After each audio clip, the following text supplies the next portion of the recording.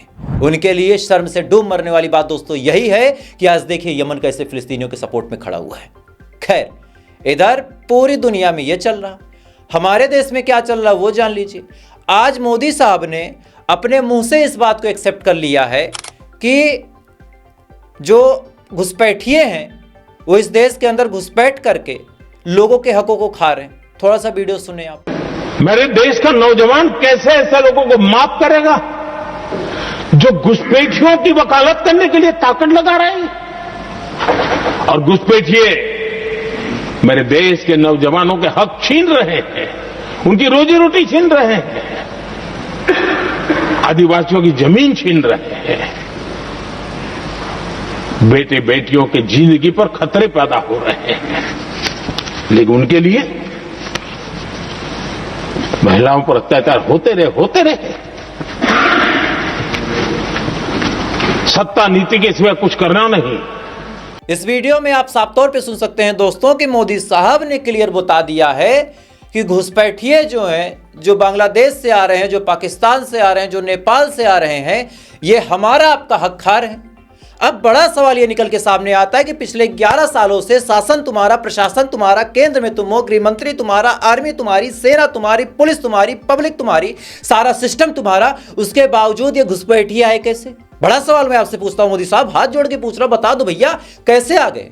और अगर आ गए तो बॉर्डर पे सिक्योरिटी का जो जिम्मा आपने उठाया था और कहा था कि भाइयों बहनों देश सुरक्षित हाथों में है, वो बेड़ा आपने जो उठाया था कहां गया? कैसे घुसपैठिए आ गए?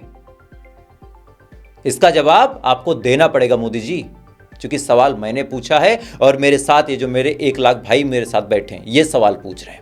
इसमें कोई हिंदू होगा, कोई मुस्लिम होगा, कोई सिख होगा, कोई अगड़ा होगा, कोई पिछड़ा होगा, कोई ठाकुर होगा, कोई ब्राह्मण होगा, कोई दलित होगा, कोई वैश्य होगा, कोई सिया होगा, कोई सुन्नी होगा, डज नॉट मैटर। आज ये भारतीय आपसे सवाल पूछ रहे हैं कि 11 सालों में आप कर क्या रहे हैं अगर घुसपैठिए आ रहे हैं तो? खैर, जवाब का इंतजार रहेगा मोदी जी। तो फिलहाल दोस्तों अभी के लिए बस इतना ही, बाकी थोड़ी देर बाद आपसे फिर मुलाकात होगी, चूंकि मीटिंग धीरे धीरे आगे बढ़ रही है।